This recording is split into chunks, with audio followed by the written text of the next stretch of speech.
അടിപൊളിയായിട്ട് ഈസി ആയിട്ടൊരു പക്കാവട ഉണ്ടാക്കിയാലോ. ഒരു കപ്പ് കടലമാവ് നമുക്ക് അരിച്ചിടാം. ഒരു കപ്പ് അരിപ്പൊടി അരിച്ചിടാം. കുറച്ച് മൺപൊടി ഇടാം. കുറച്ച് മുളക് പൊടി ഇടാം.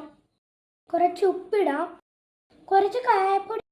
ഇനി ഇതെല്ലാം കൂടെ ഒന്ന് മിക്സ് ചെയ്യാം. കുറച്ച് വെള്ളം ഒഴിച്ച് നല്ലതായിട്ട് കുഴച്ചെടുക്കാം.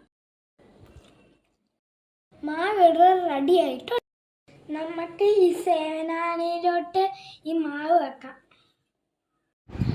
ചീനിച്ചട്ടി ചൂടായിട്ടുണ്ട്. നമുക്ക് എണ്ണ ഒഴിക്കാം. നമുക്ക് ഇതിലോട്ട് അത് കറക്കി ഇടാം. പക്കാവട ഇവിടെ റെഡി ആയിട്ടുണ്ട്. നമുക്കിപ്പോൾ കോരി എടുക്കാം. വെളുത്തുള്ളിയും കരിയാപ്പിലയും ഇട്ട് വറുത്തെടുക്കാം. നല്ല ക്രിസ്പി പക്കാവട ഇവിടെ റെഡി ആയിട്ടുണ്ട്. നമുക്കിപ്പോൾ ടേസ്റ്റ് നോക്കാം. അടിപൊളി പക്കാവട എല്ലാവരും ട്രൈ ചെയ്ത് നോക്കണം.